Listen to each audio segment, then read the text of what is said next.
Hi everyone, welcome to West Coast Muscle Saws. I'm just going to do a short video today on how to repair a carburetor. This is a vintage carburetor for a McCulloch chainsaw, Super Pro 81.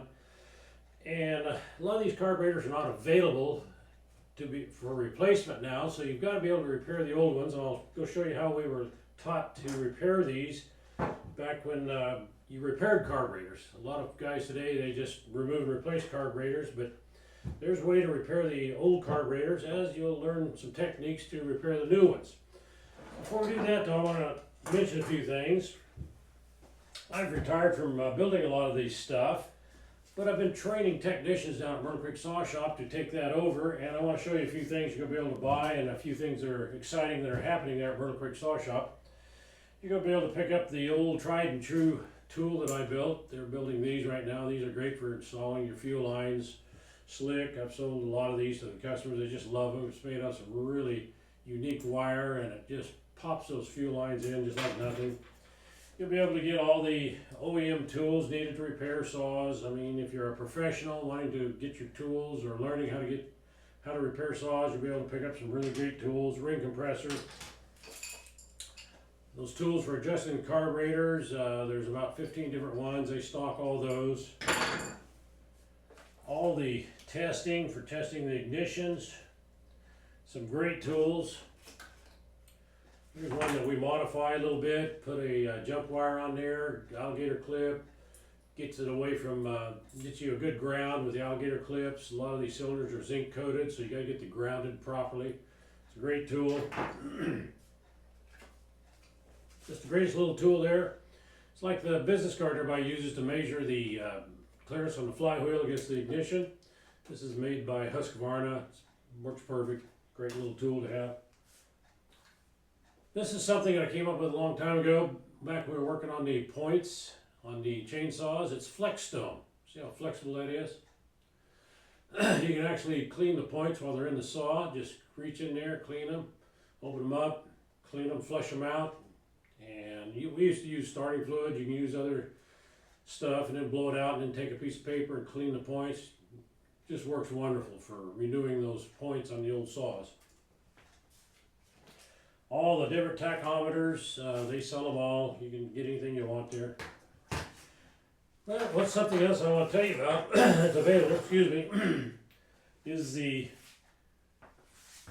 filter sock that I've sold for years for the 372s and the different Huskies and Steels. It's a sock. You oil it up with UD oil. Slides over, pre-filter. It's a pre-filter over your original filter. Keeps that carbon out, especially during the fire season. Those are going to be available, and just give them a call. I'm going to give you their number now. Myrtle Creek Saw Shop, 541-863-5387. You can look them up online or research them. They're out there. You can email them. But give them a call. They can set you up with the air filters. They're going to be available, shipped everywhere you want. Another feature they're going to have is the Silvey Razor chain that I did for years. You can buy the chain brand new, Silvey Razor ground, ready to go, super fast cutting chain. And guys ask me, what's the best way to get it back and forth from, say, you're back east somewhere and you've got chains to be sharpened there at Myrtle Creek, Oregon. It's quite a ways. Cheap way to do it, guys. Go to the post office. These are free. The package is free. It's a padded flat rate envelope. Padded flat rate. And weight is not an issue. It doesn't matter if it weighs a pound or 5 pounds or 10 pounds. The shipping's always the same. You can stuff 6/8 chains in here. These are very durable. I've shipped them all over the place. Canada, different countries. You can't tear that up. I mean, it is just almost indestructible. Super heavy duty. Put your chains in there, go them sharpened, seal it up, put an extra piece of tape across it, ship it to Myrtle Creek Saw Shop. Like I said, you can look them up online, Myrtle Creek Saw Shop. You can also call them 541-863-5387. So, anyway, that's just some stuff that they do deal with now, and if you need to get some of that stuff, give them a call or email them. We'll get set up here. We're going to do a little repair here on this carburetor. I'll show you how to do the repair. It's a very easy to do after you see how to do it, and it also works for the newer saws if you want to repair the carburetors if they're repairable. And we'll go over that. Let me get zoomed in here.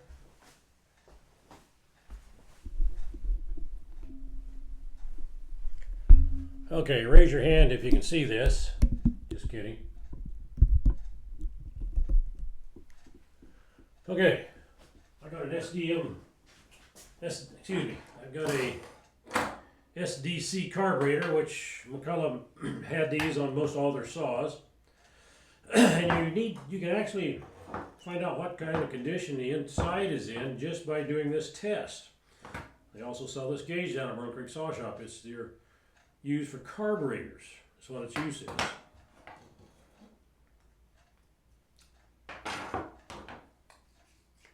You can pump it up, and I'll show you how to test things here in just a second.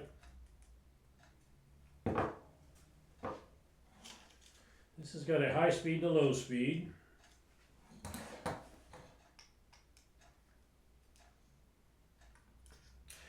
Okay, so you got a carburetor, you want to see what it's like inside. Well, before you break it open, hook your gauge up, seat the jets just gently. And like I said, this works on a lot of the newer carburetors that have adjustments on them. You can modify if you get into repairing the carburetors, modify this cover on this side, not the pump side, but the metering side, so you have access to that center of that diaphragm. Seat it gently. Watch the gauge, we're going to pump it up. It's holding pressure. That's telling you several things. That's telling you that possibly you got a restriction in the screen on this side. Possibly the inlet needle's stuck.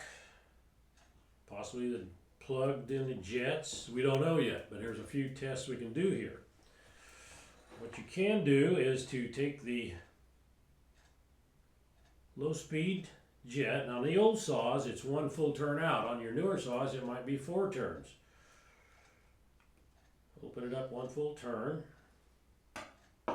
Reach in here and watch the gauge when you do this.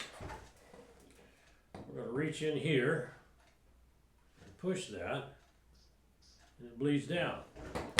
It's telling you that the fuel passage is clear through the screen, through the inlet needle, and through the one jet.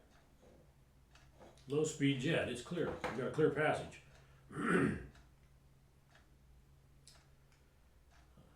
Back out the high speed, a full turn.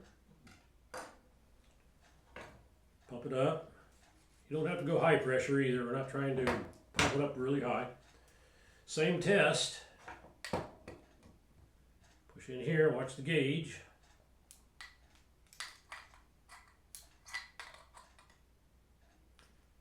It bleeds right down. Telling us the same thing. We've already know that the low speed circuit's working. Now we know the high speed circuit's working, and this we can find out a few more things here. If you've had these apart, you know they have a soft plug. 2 of them, high speed and low speed for the passage area. You can get in there and clean them. When we were rebuilding these back in the day, these soft plugs, we would take them out, clean underneath them, and then put soft plugs back in, and then to seal them, we would put fingernail polish on them. Well, you know what happened? We now are dealing with alcohol, ethanol, and that ethanol is what you remove fingernail polish with, so that's not going to work. So when you replace the soft plugs, normally you don't have to seal them if you do it properly. The way you would test it is put the soft plugs in, and you countersink them, counter hit them with a little flat punch. Flat one is how you seal them in there. Screw both of them in, jets. After you get it all done and reassembled, pump it up. We already know the rest of it's working, and that's telling you right there that you've got it sealed properly, that those soft plugs are sealed. Basically, you fix the carburetor, you know what's going on with the carburetor before you ever open it up. What you would do next, of course, is to open the carburetor up, check the diaphragms, check the inlet needle. We'll check the inlet needle while we're doing it here. What you've also checked is, when you've done all this, is the seal on all the gaskets, and they all held.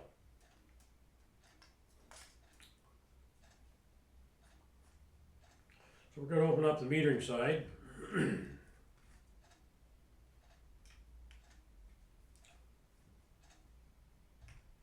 you want to check the diaphragms, make sure it's very rare they get holes in them, but they could. You want to check the wear on the inlet needle. The little bracket here, you want to make sure it's good and clean. There's two bosses in here. You want to make sure those bosses line up with the metering meter right here, straight across. You don't want it too high, you don't want it too low. And you can also pump it up. If you have some bleed off and you want to know where it's coming from, you can put a little bit of soapy water here, or a little bit of solvent, or don't use gasoline so you don't want to splash it on you. Look for bubbles, and if you don't see any bubbles, just push it down and it bleeds right off. On the opposite side, on the fuel pump side, you want to make sure it's functioning properly. Take a look inside there.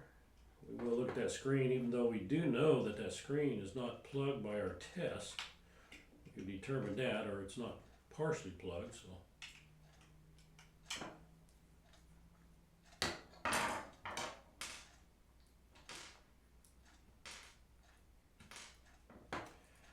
look the diaphragms over, look the little valves, flipper valves over. Screen, yes, it's clean. We knew that. Diaphragm's good and pliable.